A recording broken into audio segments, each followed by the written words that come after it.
I just wanna wake up to the sun and sing the run. $100,000 on the front, hella blunts. I just wanna wake up on guitar, on the yacht, in the rolls that's rented, windows tinted. We got a big spinning, big spinning. I'ma get back on my feet, give me a minute. I'ma feel this in my thighs, like even in it. Young summer, give me a minute.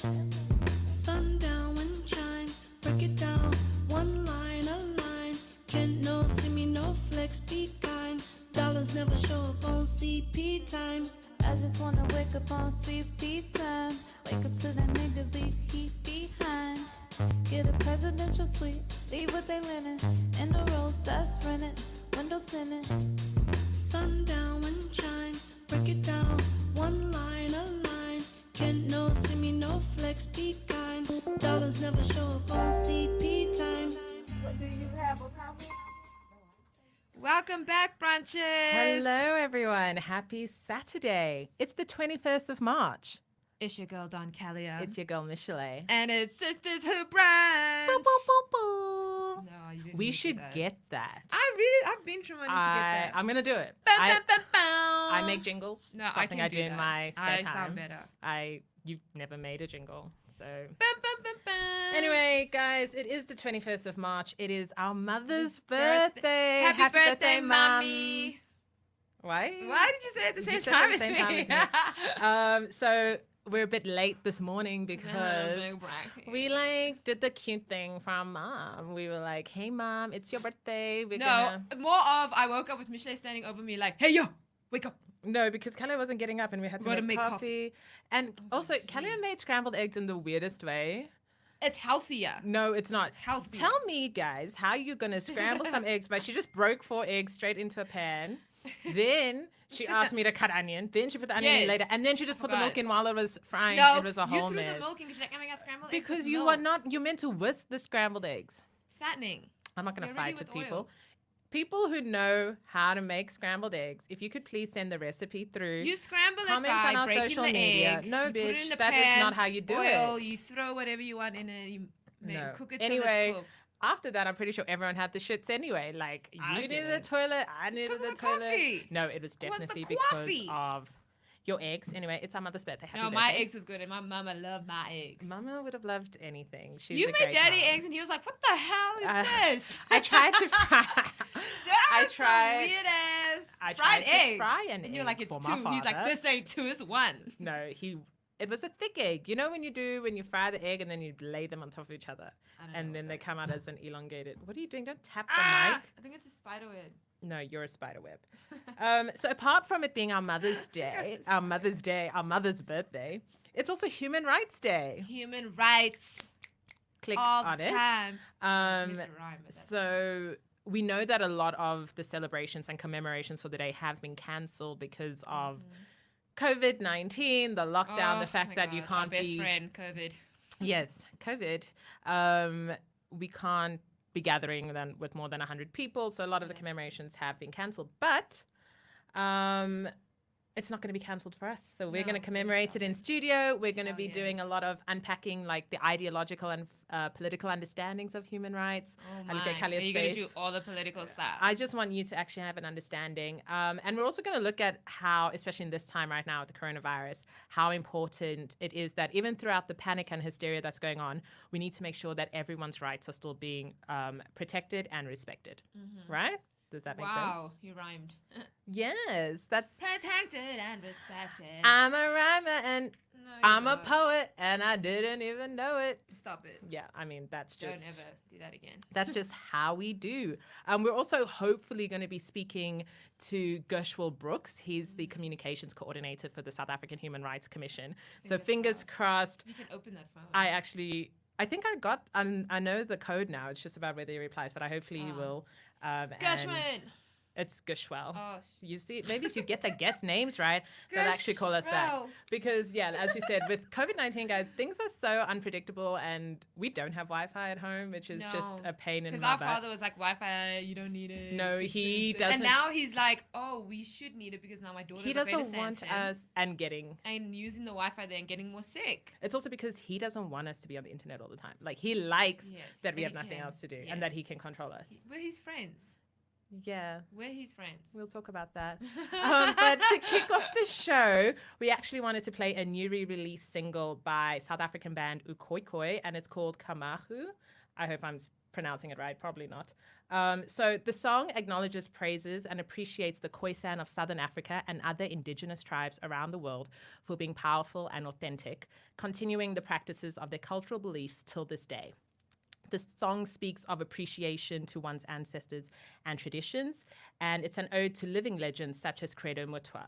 The journey of the song is also inspired by Xhosa vocals and traditional ancestral rhythms of drums, percussions, and praise poetry. The song speaks to the need to always remember where one comes from in order to know where you're going. And I think it's very fitting on this Human Rights Day, right? So here it is. It's Ukoikoi with Kamahu.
Children of the soil, the Khoisan, we appreciate and acknowledge you. Thank you for staying rooted to your culture and traditions.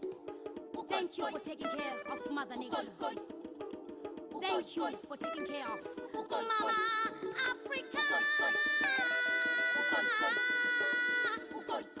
Izinyanya eziphilayo. Oba bukreto muthwa. Amanguna amahle. As your saying goes, Ike ekara Ike. Unity and diversity. We appreciate you. Koi koi. Ah. Ukoi koi. Ikoi koi. Ukoi koi. Egilot. Ukoi koi. Ikoi koi. Ukoi koi. Egilot. Amba koi koi. Amba koi koi. Amba koi koi. Ukoi koi. Amba koi koi. Amba koi koi. Amba koi koi. Amba koi koi.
Welcome back. So that was Ukoikoi, guys. I think it was a really fitting song to kick off Human Rights Day I want to commemorations, work right? with them. Yeah, Kelly was It's into it. intense.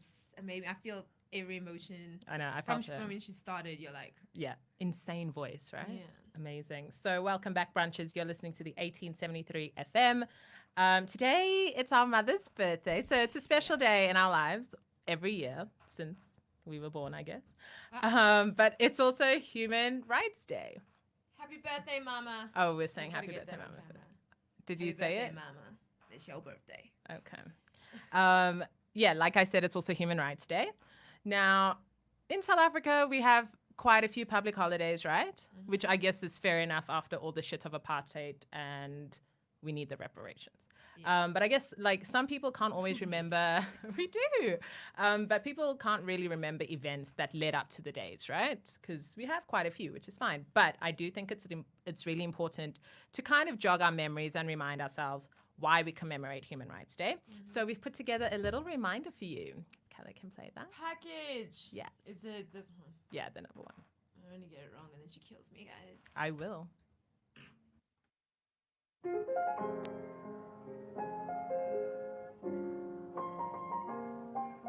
On the 21st of March 1960, a group of people gathered in Sharpeville, South Africa to protest the Native Laws Amendment Act of 1952, which stated that legally no black person could leave a rural area for an urban one without a permit from the local authorities. And on arrival in an urban area, the person had to obtain a permit within 72 hours if they were looking for work. These laws were aimed at preventing the movement of black people within urban areas. Initially, the protests were considered to be happy and jovial, with only a few police present. However, as the crowd grew, more than 100 police officers were called in for support. The police officers were armed, and the atmosphere at the protests changed. Police officers began to shoot at the protesters, who were allegedly throwing stones. The entire incident only lasted a few minutes, but the repercussions from that day would have a significant impact on our history forever. On this day, every year, we commemorate the 69 people who lost their lives and the 180 who were wounded. We also honor those who fought for the rights that South Africans enjoy today. Happy Human Rights Day. Welcome back. Yeah, so we hope that jogged everyone's memory a bit. Did it jog your memory, Kellen? Yes, it did. Can you hear me? Yeah, I can hear you. Okay, That was that's pretty good. so. I hope that jogged everyone else's memory. Mm-hmm. Even though the initial protest took over 50 years ago, it really is important to remember, Yeah, that. it is important That's the way to we remember. move forward. Because I guess it is. It's also important to remember that events happen that we kind of commemorate, but it doesn't mean that they happen in isolation, essentially, because that event kind of kicked off the process, and it was one of the big events that kind of kicked off this mass protest and kind of what led to the downfall of the illegal apartheid regime, essentially. So every year, as South Africans, we have a theme for Human Rights Month, which is the entire month of March. And this year, the theme is the year of unity, socioeconomic renewal, and nation building, which I think is quite, it's quite fitting, but it's also really, it's so difficult right now, or maybe it is more fitting even in the sense of what we're kind of currently experiencing with this massive pandemic, because part of kind of dealing with the pandemic is you need to make sure everyone is unified. There has to be a community response. So, unity is there. Socioeconomic renewal. I've read quite a few articles and a lot of opinions talking about the fact that the after effects of COVID-19 is definitely going to be economic, right? And so maybe this is a time that we can actually look at how we currently run economic systems, and perhaps it's a time that we can actually put in more of a socio-economic policies behind it, because as a lot of more developed countries are currently seeing, they can afford to actually give out free healthcare, which is what they're doing. They're giving out stipends for people who aren't working. So they are putting more of a socio-economic kind of feel into work. But it's like, why can't this continue? They're even doing rent freezes, for example. It's like looking at why can't this continue after the pandemic? Because the man wants the money. Well, of course, but so we could talk about that. And nation building. So, coming together, looking at how we can better fight the disease, perhaps could help with nation building. So I think it's quite fitting. Do you agree? I don't think that will ever happen because we're in the me era and it's been going over and over. I don't think there's enough of us. Right. that Wow. want to So have pessimistic, Kelly. It's Human Rights I Day. know it's human rights, but I'm being need to honest. I'm the be- realist. Okay, but I think it's also First good. things first, I'm a realist. Oh my gosh, who sings that again? Iggy, your best friend. But I also think it's important to note that human rights as a concept, right, isn't something that's always been around. It's not just a given. You're not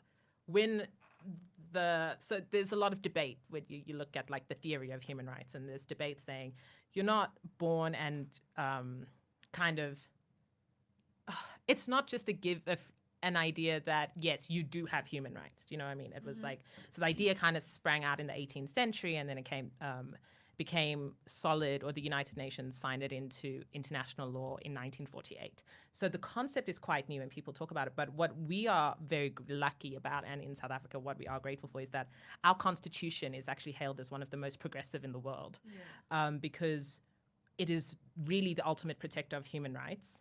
And it is it's reinforced in our own Bill of Rights. So when you look at human rights internationally, it's known as soft law, right? Yeah. Because international law only is binding by convention. So that means as long as everyone who's signed to the convention agrees that it's law, it works. But as soon as some countries decide no, which has happened, then it doesn't actually stand. So what makes soft law into hard law is when nations or nation states then adopt it into a Bill of Rights or into their constitution. And it's something South Africa did back in 1996.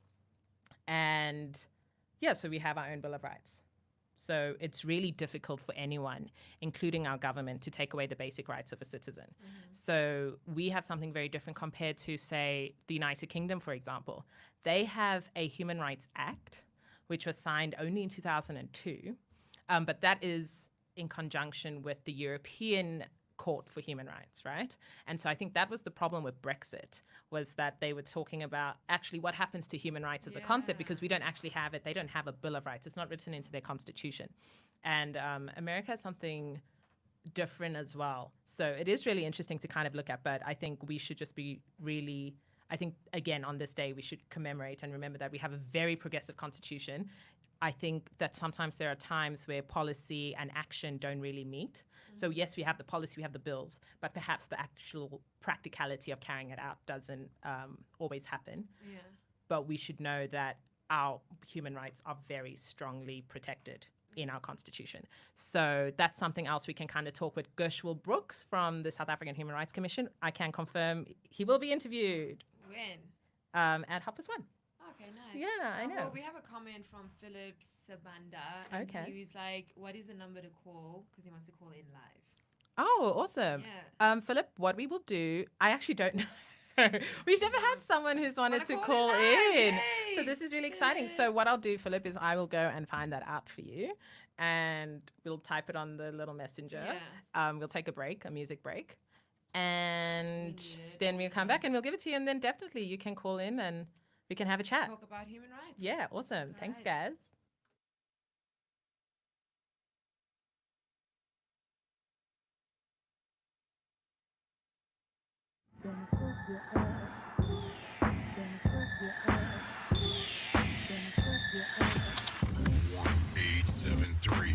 FM.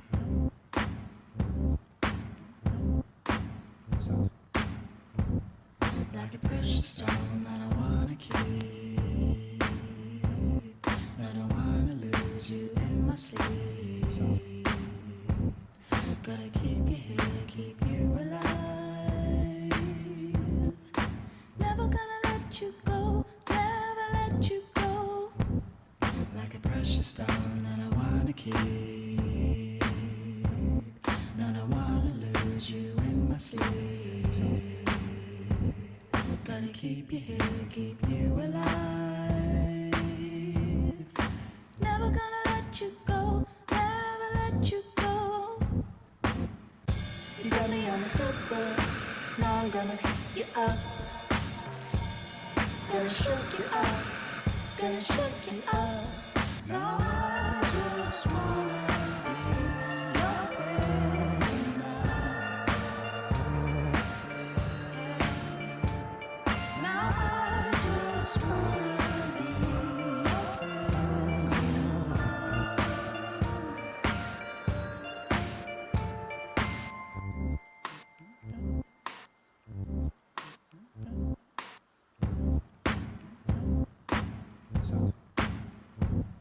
Like a precious stone that I wanna keep. I don't wanna lose you in my sleep. Gotta keep you here, keep you alive. Never gonna let you go, never let you go. Like a precious stone that I wanna keep. No, don't wanna lose you in my sleep. Gotta keep you here, keep you alive. Never gonna let you go, never let you go.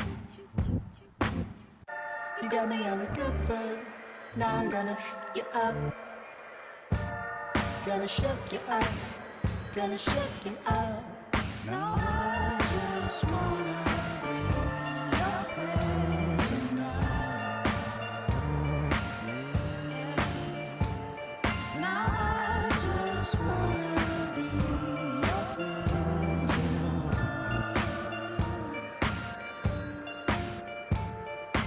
I just wanna be your prisoner.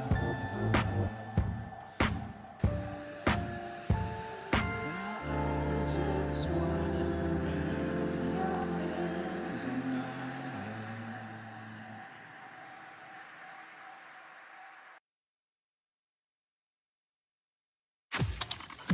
1873 FM. This DJ just turns you on.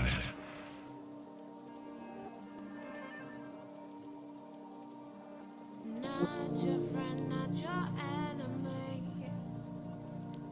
Distance is the only way.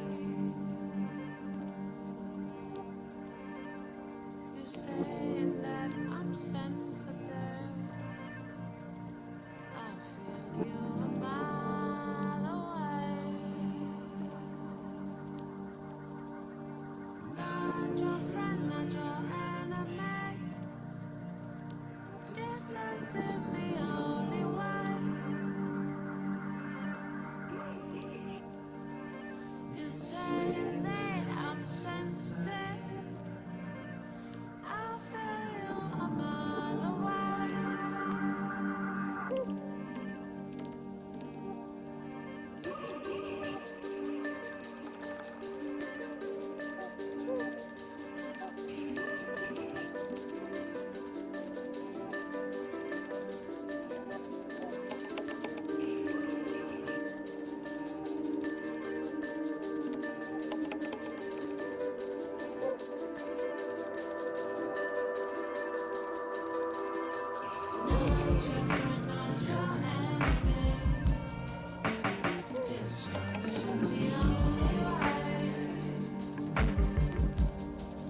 Welcome back, guys. Welcome back to Sisters Who Brunch on the 1873 FM.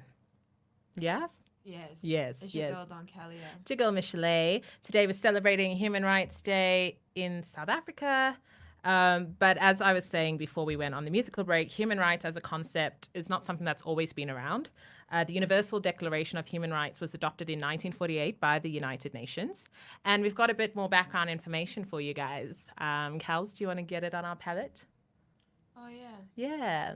I like making sure that we give you the right information, so I don't always do it myself.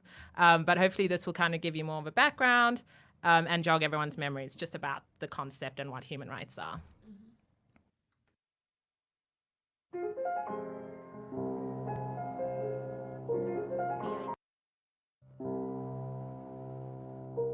The idea of human rights is that each one of us, no matter who we are or where we are born, is entitled to the same basic rights and freedoms. Human rights are not privileges, and they cannot be granted or revoked. They are inalienable and universal. That may sound straightforward enough, but it gets incredibly complicated as soon as anyone tries to put the idea into practice. What exactly are the basic human rights? Who gets to pick them? Who enforces them, and how? The history behind the concept of human rights is a long one. Throughout the centuries and across societies, religions, and cultures, we have struggled with defining notions of rightfulness, justice, and rights. But one of the most modern affirmations of universal human rights emerged from the ruins of World War II with the creation of the United Nations. The treaty that established the UN gives as one of its purposes to reaffirm faith in fundamental human rights. And with the same spirit, in 1948, the UN General Assembly adopted the Universal Declaration of Human Rights. This document, written by an international committee chaired by Eleanor Roosevelt, lays the basis for modern international human rights law. The Declaration is based on the principle that all human beings are born free and equal in dignity and rights. It lists 30 articles recognizing, among other things, the principle of non-discrimination and the right to life and liberty. It refers to negative freedoms, like the freedom from torture or slavery, as well as positive freedoms, such as the freedom of movement and residence. It encompasses basic civil and political rights, such as freedom of expression, religion, or peaceful assembly, as well as social, economic, and cultural rights, such as the right to education and the right to freely choose one's occupation and be paid and treated fairly. The Declaration takes no sides as to which rights are more important, insisting on their universality, indivisibility, and interdependence. And in the past decades, international human rights law has grown, deepening and expanding our understanding of what human rights are and how to better protect them. So if these principles are so well developed, then why are human rights abused and ignored time and time again all over the world? The problem, in general, is that it is not at all easy to universally enforce these rights or to punish transgressors. The UDHR itself, despite being highly authoritative and respected, is a declaration, not a hard law. So when individual countries violate it, the mechanisms to address those violations are weak. For example, the main bodies within the UN in charge of protecting human rights mostly monitor and investigate violations. But they cannot force states to, say, change a policy or compensate a victim. That's why some critics say it's naive to consider human rights a given in a world where state interests wield so much power. Critics also question the universality of human rights and emphasize that their development has been heavily guided by a small number of mostly Western nations to the detriment of inclusiveness. The result? A general bias in favor of civil political liberties over socio-political rights and of individual over collective or groups' rights. Others defend universal human rights laws and point at the positive role they have on setting international standards and helping activists in their campaigns. They also point out that not all international human rights instruments are powerless. For example, the European Convention on Human Rights establishes a court where the 47 member countries and their citizens can bring cases. The court issues binding decisions that each member state must comply with. Human rights law is constantly evolving, as are our views and definitions of what the basic human rights should be.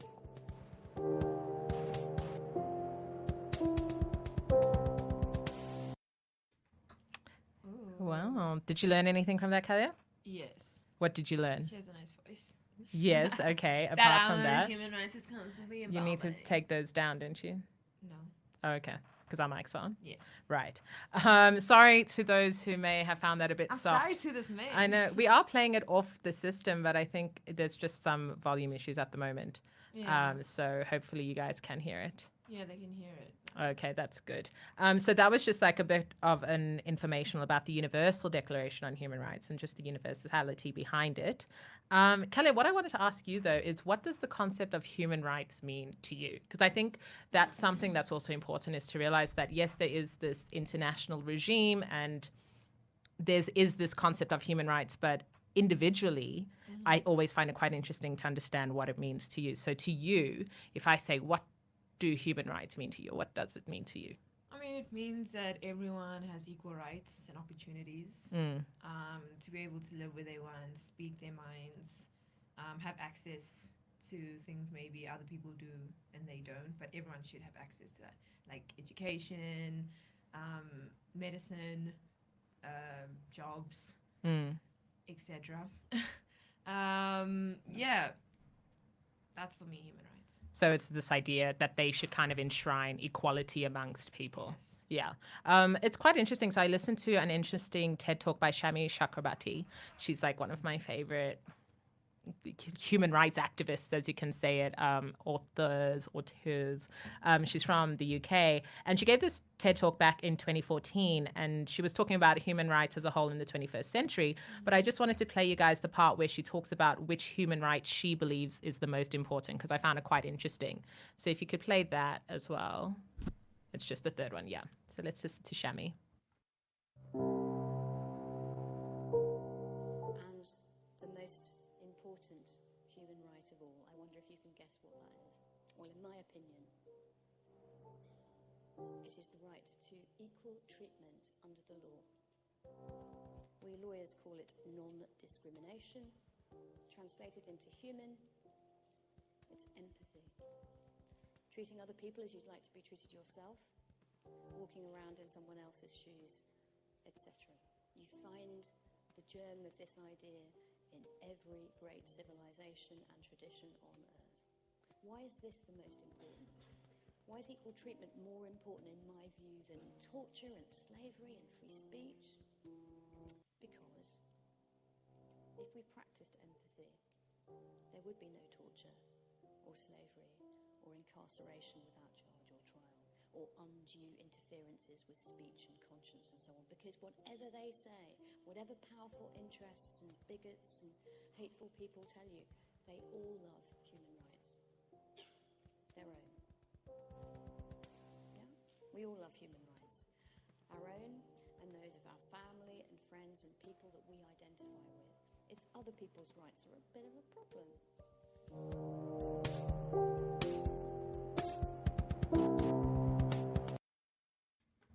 Thanks to Shami for that. So I think it's quite interesting. I wanted to play that because what she said that she feels is the most important human right is the right to non-discrimination. Essentially that everyone is equal under the law.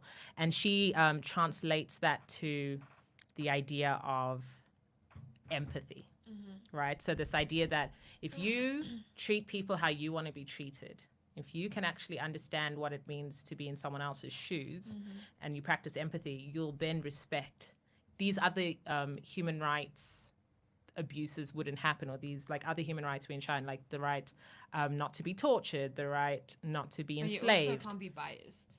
Like that's what's wrong with people. They'll be like, yeah, I'm empathetic to this, but not that. Right, It's so like, that's no, what she's there's no saying. level. So it's like, that's what I found interesting with her last point at the end is where she says, we all love human rights, our own, the human rights of our friends and our family, but it becomes a bit murky when it comes to other people's human rights, right? And that's where you find a lot of people. I think when you see human rights violations, especially you see it within the space of, as we were talking about earlier this week, forced migration and amongst refugees. And when you look at it from kind of a gender lens as well, it's because people can't imagine being in those shoes. So I think governments sometimes get away with violating human rights because of this idea of empathy and this lack of. Because I think when we look around the world today, we can't deny that there are human rights violations that are going on. You know, governments continue to violate human rights with impunity. And that's something you can't deny. So even though we have this like universal declaration, we expect that our human rights, our basic human rights are supposed to be met. We know that they're not. And that's something we even just looked at earlier this week when we talked about refugee rights, when we talked about, even in the South African sense, with the Refugee Act and the amendments that were made.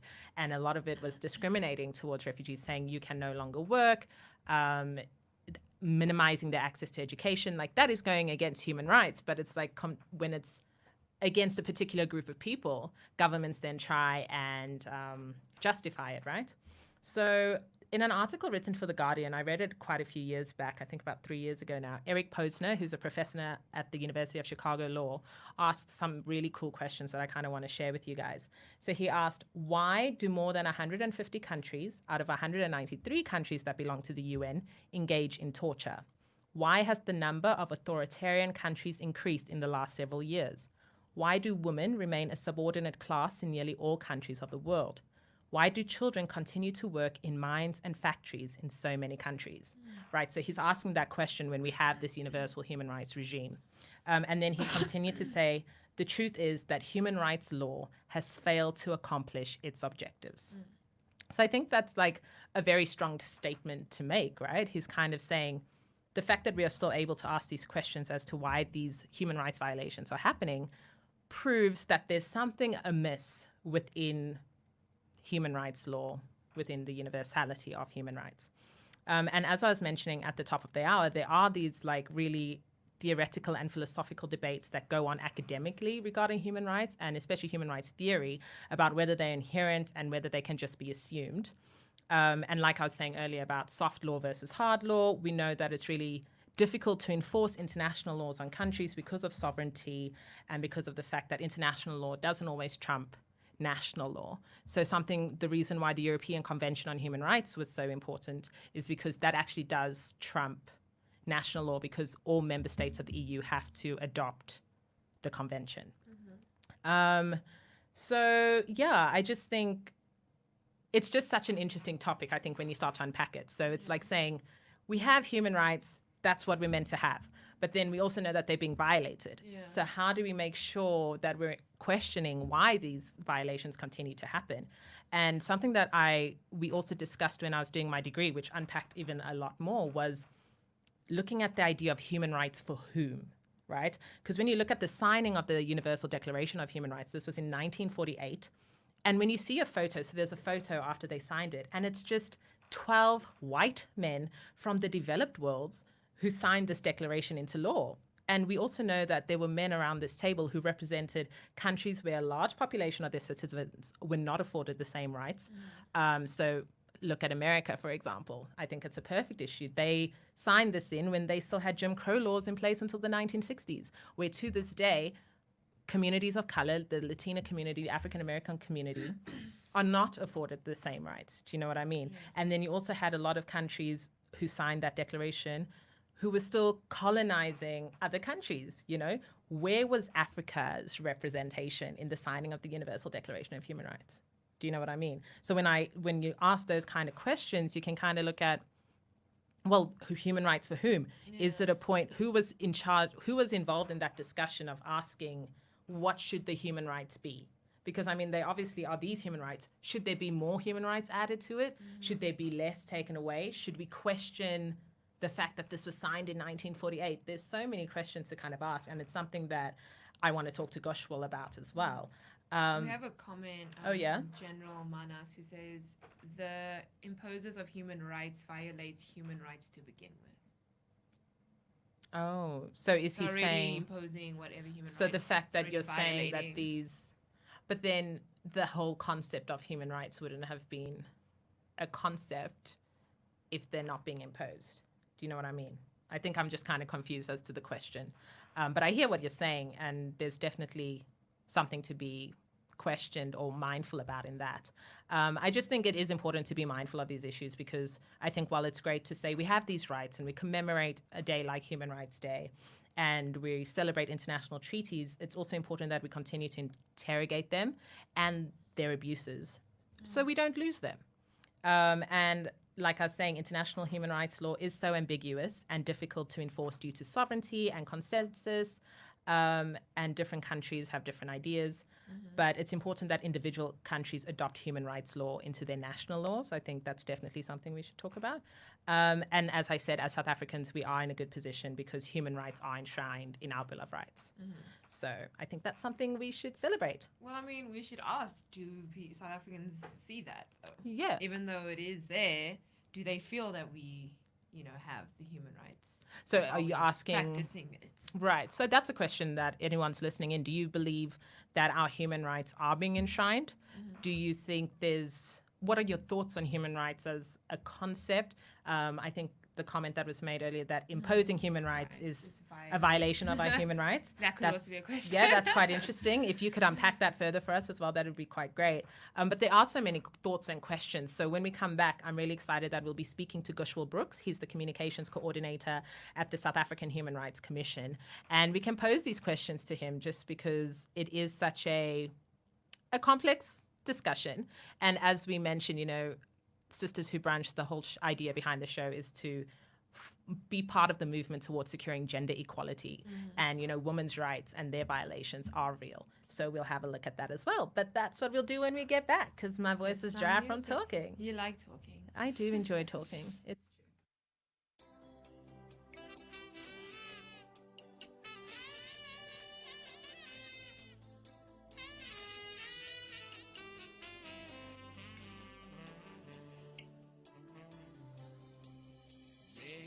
Chema mudiwa wangu zwinzwe sezwana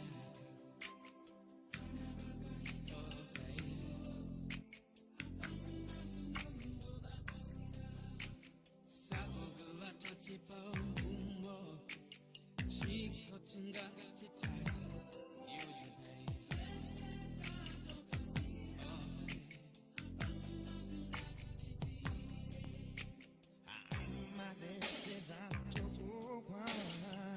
seguro na nambuya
FM.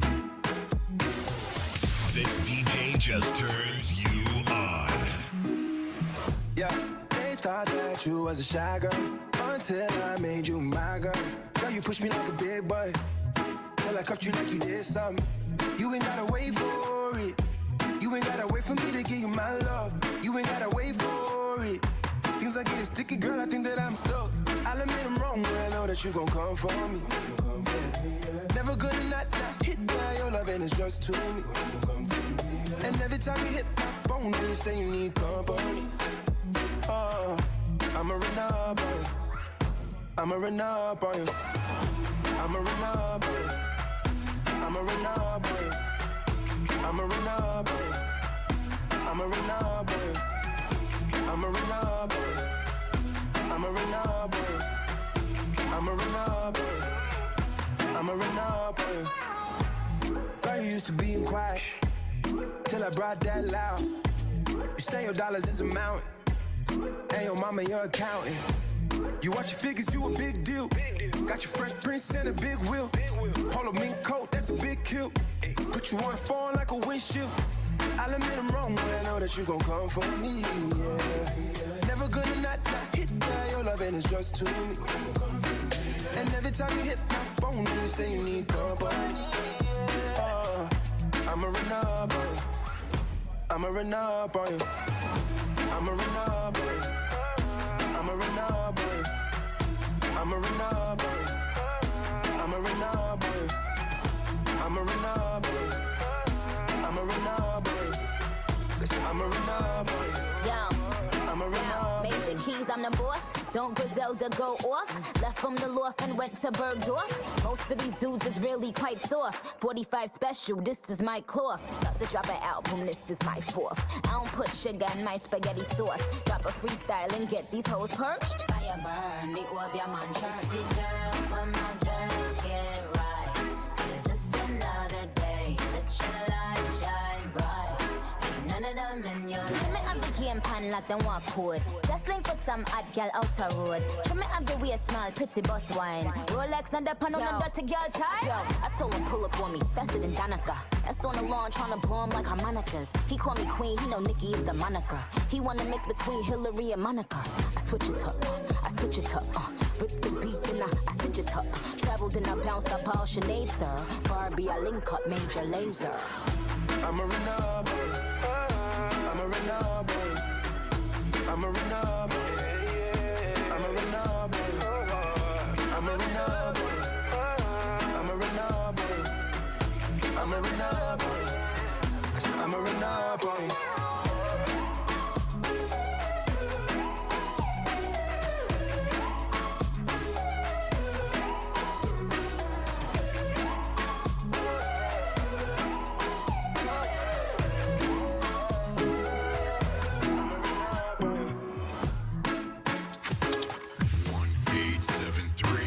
FM.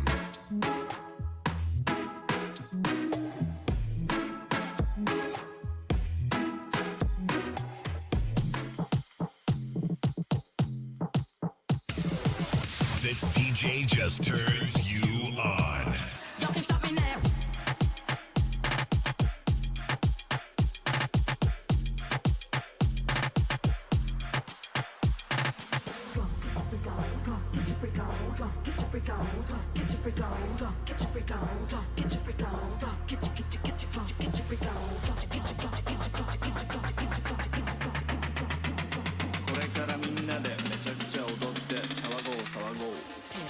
Mississippi putting it down.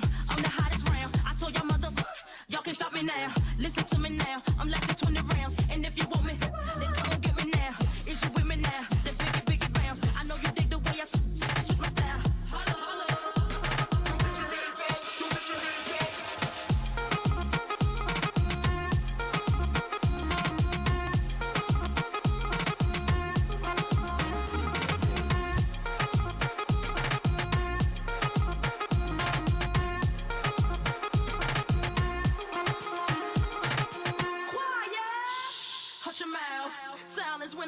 spit it out. In your face, open your mouth, give you a taste. I know you feel me now, I know you hear me loud. I scream it loud and proud, Missy gon' blow it down. People gon' play me now, in and out of town, cause I'm the best around. I know you feel me now, I know you hear me loud. I scream it loud and proud, Missy gon' blow it down. People gon' play me now, in and out of town, cause I'm the best around. With the crazy style, go get your freak on, go get your freak on, go get your freak on, go get your freak on, go get your freak on, go get your freak on, go get your freak on, go get your freak on, go.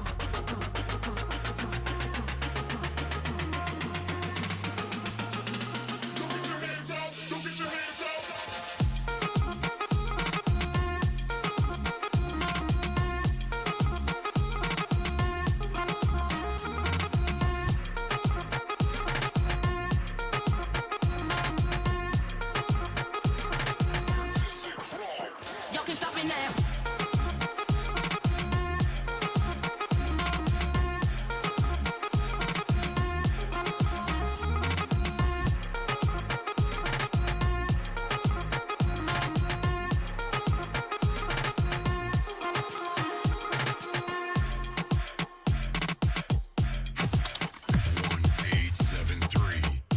FM.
You know, young rich niggas. This DJ You know, just so we turns really never had no old you money. on. We got a whole lot of new money though. Hey, raindrops, drop top, smoking on cooking the hot pot, fucking on your bitch, yeah, that. Cooking up dope in the crock pot. We came from nothing to something, nigga. I don't try nobody, grip the trigger. Call up the gang and they come and get you. Grab me a river, give you a tissue. Bad and bullshit, bad. Cooking up dope with a Uzi. My niggas are savage, ruthless. We got 30s and 100 rounds too. My bitch is bad and bullshit, bad. Cooking up dope with a Uzi. My niggas are savage, ruthless. We got 30s and 100 rounds too.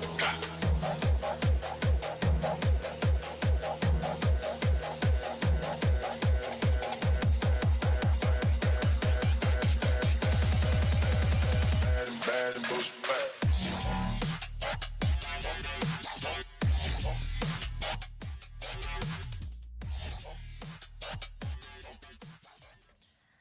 Hello, Welcome back, everyone. guys. Welcome back to Sisters Who Brunch on the 1873 FM.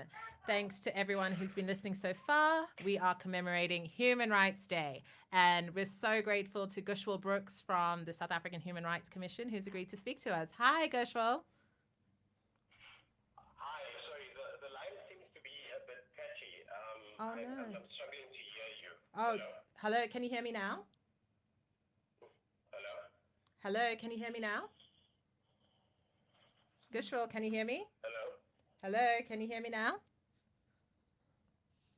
Hello? Can you hear me now? Oh, I'm sorry about that, guys. We're just having a bit of technical difficulties. Let me try again. Hello?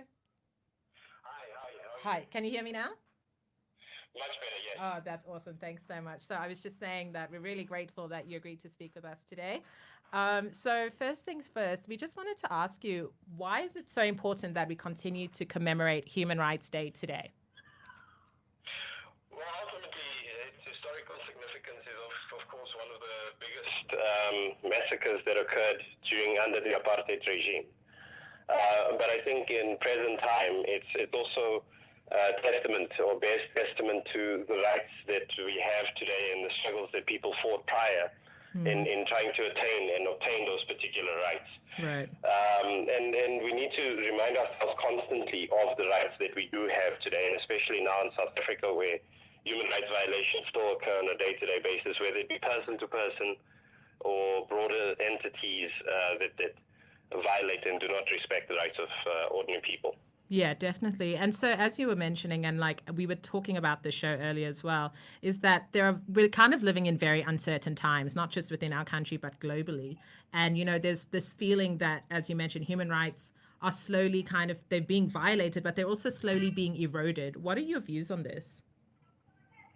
Well, ultimately, we need to make ourselves aware and educate ourselves as to what our human rights actually are, because that in turn will prevent anyone from being able to erode or take away from those particular rights.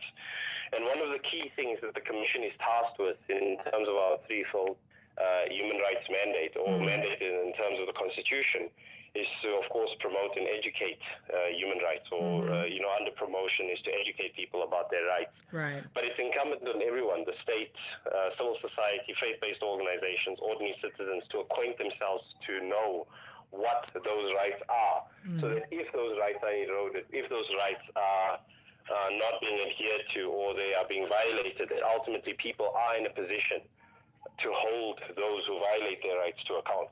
Yeah, definitely. And when you mention, the Commission's role in terms of actually promoting human rights and educating, can you give an example of that being done? And especially when we look at ensuring women's rights in the country, do you have an example of some of the work you guys do?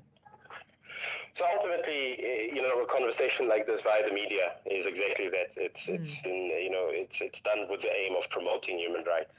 But of course, we also have various forms of educational material that people can access via our website. We have public stakeholder engagements, and in particular, for the last 5 years, we've been particularly focusing on rural communities, far-flung communities, under-resourced communities, where they are able to access the Human Rights Commission through us visiting them and then obviously providing some sort of education. And the reason why this is important is because, as you're well aware, very few people actually have access to these or are aware of the rights that apply to them. Yeah. And on that basis, it's our responsibility to to reach them through our promotions mandate. Okay.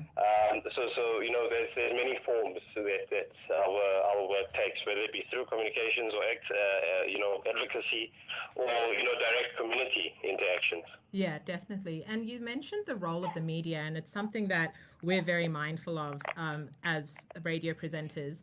But what do you believe the role of the media can be in protecting human rights? And do you think the media is currently doing a good job, or what should we be doing?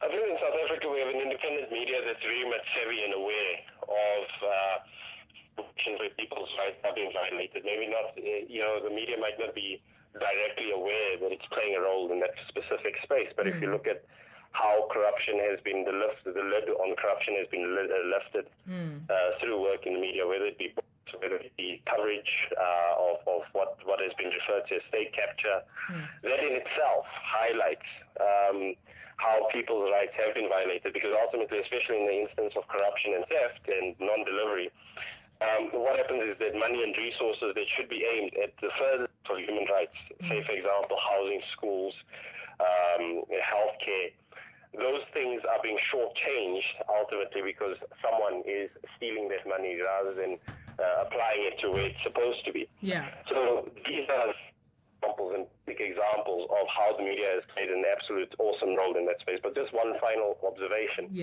that the media can take it a step further and also understand that maybe human rights violations do not only occur when someone uses the K word on Twitter. That human rights go much further than that. Yeah. And that we do need to start focusing on socioeconomic rights as well as just the lay of the land and the historical disadvantages that we have that need to be addressed in order for us to move forward as a country. Definitely, that makes sense. Thanks so much. And then also, when we're looking currently, especially in this wave of, a global pandemic, looking at COVID-19 and the panic that's going around, just kind of you mentioning, like, we need to make sure we're promoting human rights. I mean, I've read quite a few articles just looking at the fact that human rights can there's like this threat of human rights being kind of violated and eroded during this time, whether it's due to censorship, whether it's looking at the healthcare access.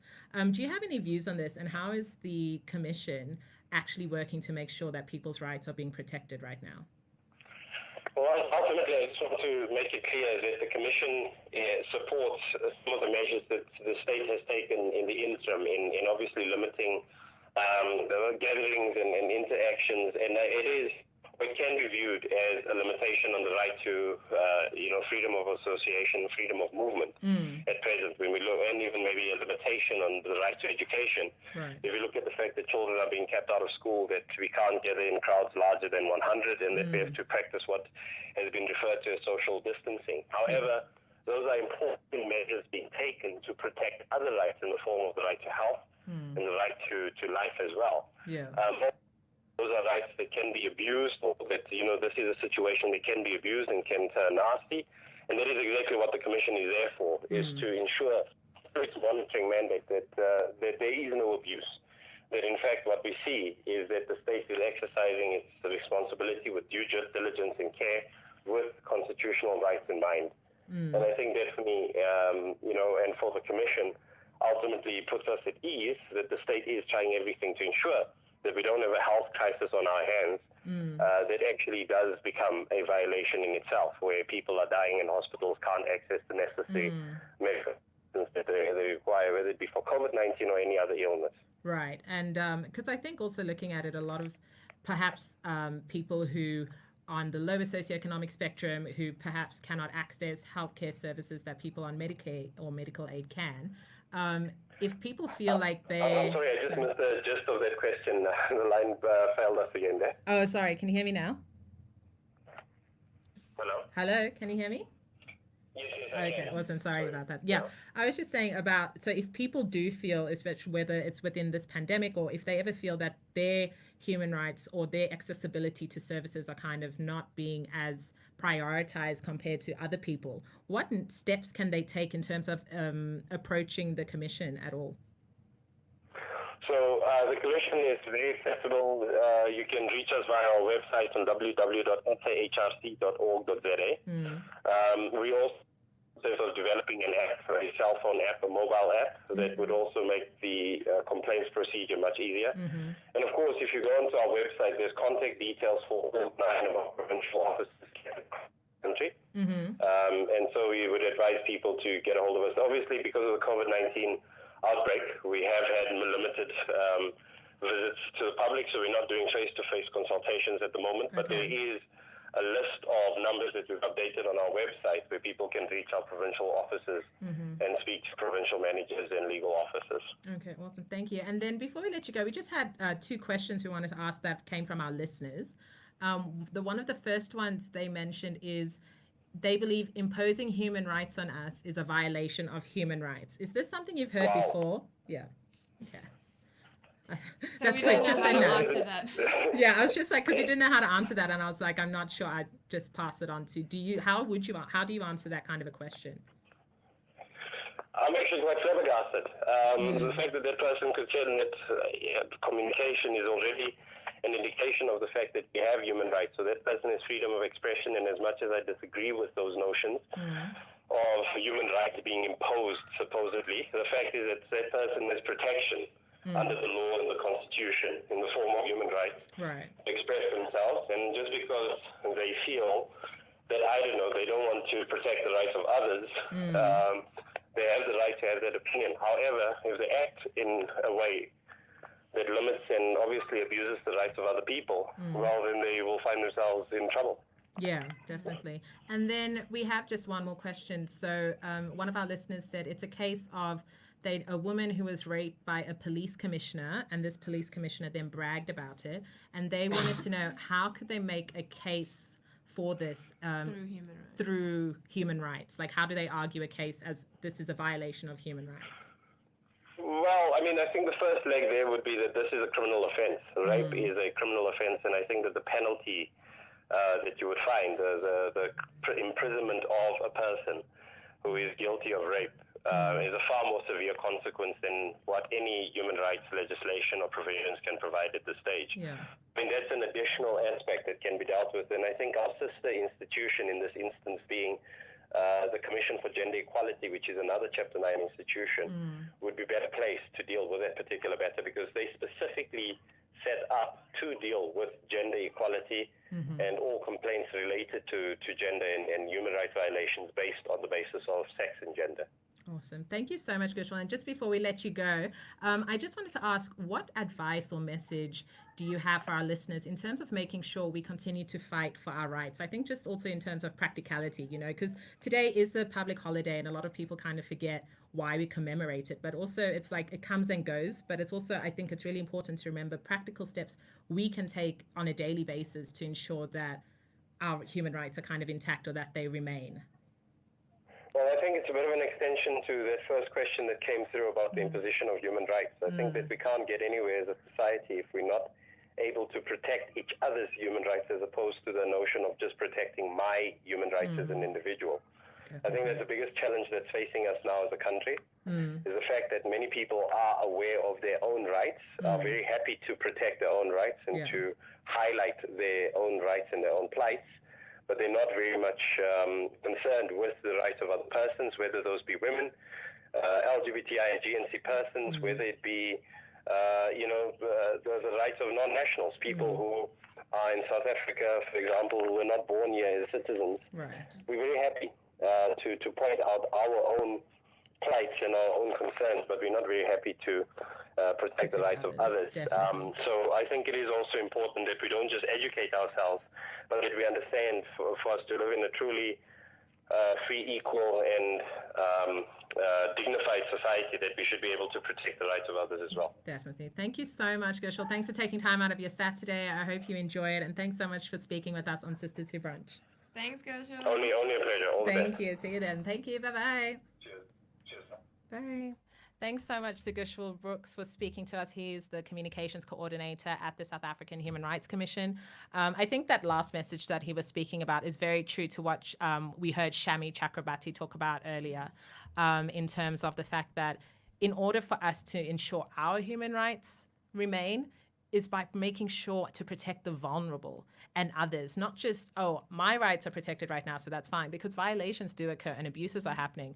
And we should be taking steps to make sure that we don't just fight for our own rights, but for the rights of others. So that's speaking to that empathy that Shami was talking about. So thanks again to Gushwal. I think that was really great. Do we have any comments? No. No comments? I hope people listen. Yeah, he did answer a lot of great questions, and I hope the people who had questions for us heard the answers.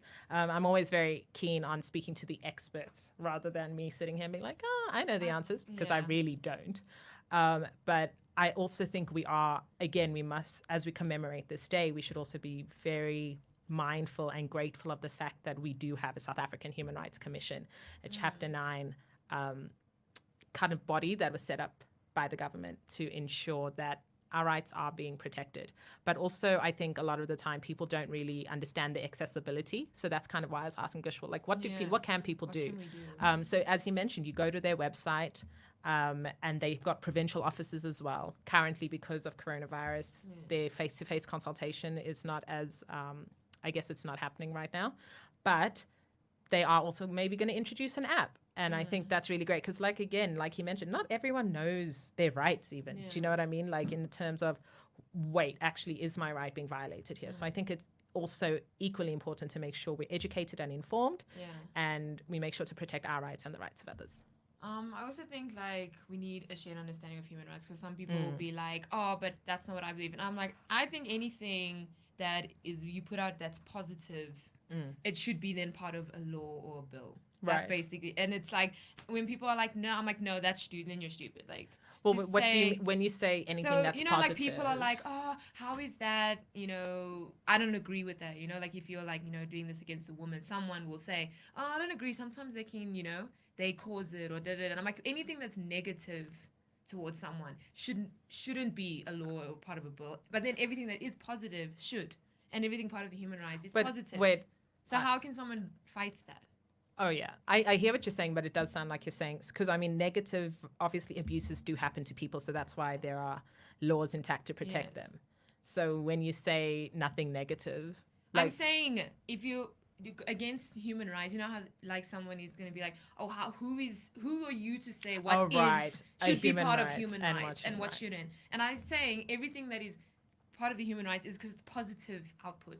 Right. It's not negative. Ensuring that people are all equal. Yes, when people come like, you're like, but it's not like it's nothing to hurt you. So how can you say no? It makes no sense. But that's essentially what the idea. That whole thing of what's wrong, what's right. Yeah, but I think that's where the conversation, the tension then comes in. Is that again, it does boil down to this idea of what you want to happen to you or how you treat people is how you would treat others. So it's again this idea that just because you're not being violated, just because these things are not happening to you, doesn't mean it's not happening to other people. Yeah, but then you get people who are like, I went through all of that and then I had to go through a lot and now I'm here. I also think there's no reason to become defensive about human rights, guys. Do you know what I mean?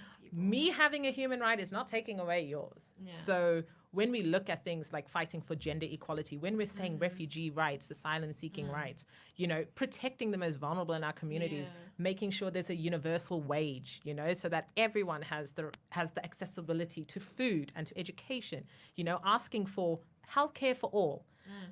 I don't understand the arguments against it, essentially. But again, it comes from perhaps this place where people don't have the empathy. So I think it's interesting that Gushwal and Shami, who is a very prominent human rights lawyer, I just realized she's also now the chancellor at the University of Essex, where I maybe will go because I love Shami. Shout out to Shami. I went to a talk by her when I was living in England as well, and I just loved her. Will I study? Yeah, if I can study with Shami. But I think, again, it boils down to that point of empathy. And I think that's really important. So thanks again to Gushwal. Yeah, important. When we come back, guys, we're going to just look a bit more closer at the